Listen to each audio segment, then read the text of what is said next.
Our in-depth discussion this week features two members of the Governor's Help Committee, which convened for the first time this week. Now, please note, we invited several pro-choice advocates to join us, but they declined to do so. Moderator Susan Cadeau and our panelists did address some of the criticism that the Help Committee is facing as they move forward. Rich, yes, we have two members of this task force. The name of the task force is Helping Every Life and Parent, and I'd like to introduce our guest to you now. We have Julie Mercy, who is the chair of that task force and is also the co-founder and president of The Cottage, a pregnancy center and residential maternity home. And then we also have Lori Carter, who is the first Assistant Attorney General designee for Attorney General John O'Connor, a designee on that task force. Thank you both for being with us. Thank you. Thank you so much for having us. Julie, let's begin with you. First of all, explain to our viewers a little bit about the task force. Why was it organized and what is its purpose? Sure. I would be happy to explain that. You know, our governor, Kevin Stitt, has been committed to signing every piece of pro-life legislation that came across his desk. And we're excited about that. And we were excited when he did that. And then when Dobbs held, and Roe v. Wade fell and the responsibilities came back to the states, he took a little heat pretty quickly, and he's never going to shy away from that. And he pulled a task force together and wanted some of the best thought leaders and leaders across our great state who have worked with women and been in relationships and partnering with one another for many, many years, and then some new faces together. If he could bring those thought leaders together, he knew we could come up with recommendations that continue to support the women of Oklahoma. And that's exactly what we plan to do. And so he came down with the task force and named some great names, and we met together yesterday for the very first time. Okay, that was Tuesday. Lori, I understand, that was your first meeting. What is your understanding of your purpose on this task force? What do you bring to that body? Sure. I think we have proudly supported and defended all of the legislation that the legislature has passed and the governor has signed that's pro-life. And we have a unique position in order to help the task force members navigate some of the barriers for adoption laws and anything in the legal sphere that might serve as a barrier to help these mothers and their children. Okay, so I want to dive into some of the issues. You talked about the criticism that Governor Stitt took on when Dobbs fell. Are you guys openly addressing those criticisms? And can you tell me some of the major criticisms that you've heard and that you're trying to tackle? Most of us that are on the task force are aware of those criticisms, and it's nothing new to us. At first, it was like, oh, you just care about saving the baby, and that's completely untrue. We've worked with moms in circumstances that are almost unfathomable for decades. And we provide them resources, support, anything that we see as a barrier to them being a successful mom or adoptive situation. We're there and we have been there together. So first of all, we just don't care about the mom. Another one, and a lot of the press jumped right in yesterday on, well, what about abortion as health care? And I said very publicly my stance on that. And I think abortion is not healthcare when it takes the life of another human being. We have some other representatives that were on yesterday and firmly stating that they think abortion is healthcare. So that's another criticism that we've taken. We've taken, shots of, well, you're manipulating women, and that is completely untrue. Our goal is to empower women. They are the decision makers, and they're the decision makers for what they choose, and they're mostly a lot of times the decision makers in their home. So we've taken hits like that. Well, what about rape and incest? And I clearly stated yesterday, we are not going to address criminal acts that occur to the women of Oklahoma, or sometimes men. We're not going to address those from the task force perspective. We highly stand behind that is a criminal act. There's a judicial system, and there are amazing organizations in Oklahoma that specifically work with women, children, and men who have been in domestic violence, sexual abuse situations, and they do the same thing to empower their victims, to bring them through those hard circumstances, give them counseling and support, and be, resilient on the other side. And so those are some of the big ones that, some people came out of the gate again yesterday and we're always going to tackle those, and a lot of them are just completely untrue. Hey, Lori, how do you feel about that? Was it were you a little nervous stepping into this task force? No, not at all. I'm excited to be a part of it. Excited to be a part of a solution to some issues that face women who are facing pregnancy and especially crisis pregnancies. That is that's an area that we all need to be involved in and help that situation. So I'm excited to be a part of it. What are some of those solutions that you heard yesterday or Tuesday? I know it was your first meeting. Did you get that far as looking at solutions? How much did you get done on your first meeting? One of the things we addressed and all adopted as a committee was the idea of raising health benefits for women and their babies, extending the Medicaid to women, beyond just the 60 days after birth, as well as, raising the federal income limits or federal poverty line percentage so that more women would be covered. Taking care of moms before pregnancy, during birth, and then for a whole year after that is really important to the health and well-being of moms and children in our state. And I'm excited to be a part of that recommendation that we should do that. Julie, so much goes into raising a child, especially in those critical first 6 years, right? Yeah. Before they start school, they need childcare. It's a full-time job raising a child. How much help does this task force think the state could give mothers? Well, the state does give women a lot of help. And if you're talking about childcare and qualification for childcare in the state of Oklahoma, we provide that for women. And of course, we want women who need that to have access and availability to that, so they can go to their jobs, so they can be working, because women who contribute to their household, or maybe even support the entire household, have to be working. And so I think, like you said, there's a lot of child development programs, and we talked a lot about programs that are already currently available in Oklahoma that many of us may not even know about.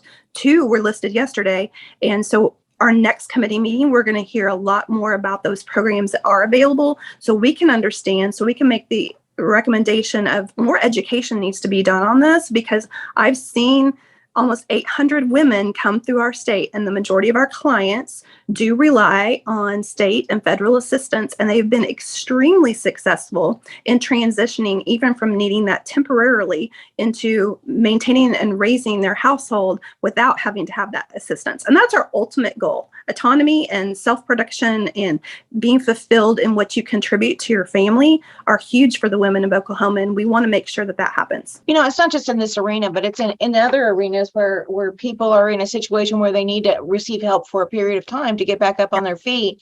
Well, the catch 22 is that the more money you make, the less help you get. So there's not an incentive to make more money. Would that be the case in any of these programs, or is that something that the task force could address? We do want moms to feel empowered to get better jobs and have the ability to work. This is their safety net, though. This is Oklahoma's guarantee that we're taking care of the babies and the moms by raising that percentage of the federal poverty limit. Oklahoma was the lowest in the region, and now by bumping that up, we're getting a lot closer to what our surrounding states are giving, at 205% of the poverty level, qualifying those women and children for benefits. So we think that that's a great use of funds. And I also will add that, I had reviewed the Department of Health's 2021 report on that talks about why these women were seeking abortions. And, that some of the top reasons were they can't afford childcare, they can't leave a job to care for their baby. Those types of economic barriers are something I really hope we'll address too. How can we make that better so that these moms don't feel in crisis pregnancies, don't feel so pressured by that abortion is their only alternative. We want to make it better for the moms and child, and that will in turn make our state better. Fixing the family one at a time, that has such a ripple effect across Oklahoma that we can't. I think that's just an incredible goal that we all share. I've sat side by side with about 800 women, and I am a strong proponent of education over occupation. And so if we're talking about a temporary time period where they might need state assistance, childcare provided to complete their education, and we have a lot of great tech training programs in Oklahoma, and if we can get them educated, that's the one way that's been proven to break the poverty cycle. And so a lot of our women in Oklahoma have just been in generational poverty, decades after decades. And we see that it's very common. So for the woman who is willing to really work hard, have a lot of grit, rely on those programs temporarily, if we can get them educated or trained in a skill, they're radically successful. And so I think education, we can't leave that off the table either, because our goal is, as they make more money, then the assistance might fall off. But that's our goal. Lori, one option listed is adoption. Is the adoption process, are there a lot of barriers to adoption? Are there financial barriers to adoption? Or, what is the process and what needs to be done to make that a smoother transition for parents who need a child, who want a child? Just from personal experience and anecdotal experience, it is a very expensive process. And so it is sort of limiting, I think, to just very wealthy individuals. And so we really want to take a look at that and see how we can take away those legal barriers that might make it more difficult, as well as the high cost that limits it. We really want it to be a really great, viable alternative for a lot more Oklahomans. All right, so it's high cost on the end of the parents looking to adopt, not on the expectant mother's end, right? Oh, correct. Yes. I've heard anecdotally, $30,000 at a minimum, up to $50,000 for the adopting couple to adopt, and that's just really financially exclusive. Julie, you talked about it's more than just money, though. Many women need support that they've never had before in their lives to move forward and make their lives better, not only for their child, but for themselves. So is that going to be in the plan? Is there going to be mental health accountability for young mothers, for new mothers? Is there going to be postpartum help? How does that all come together? I think what the recommendation did yesterday in expanding the services to a year, you're going to address a lot of those things, especially on the mental health side, postpartum depression, somebody who may need drug or alcohol rehab, being able to see their doctor. And if they had developed an issue during their pregnancy, it can continue to be monitored and taken care of in the way we should be taking care of. So I think that 1 year expansion is huge in addressing all the issues you just brought up. And it's what we probably should have done a long time ago, but today is the day, or yesterday was the day. And so I think we'll address those in terms of health support. And if you look at part of that, a healthy mom, healthy baby is also child development. And are we equipping our moms to recognize those milestones? Do we, we have some great programs like Children's First that can, identify things early on. And we're going to hear more about that at our next meeting. And then, do they have food? Do they have the right housing and shelter? And then education over occupation. So I think we're going to take a pretty comprehensive look at that.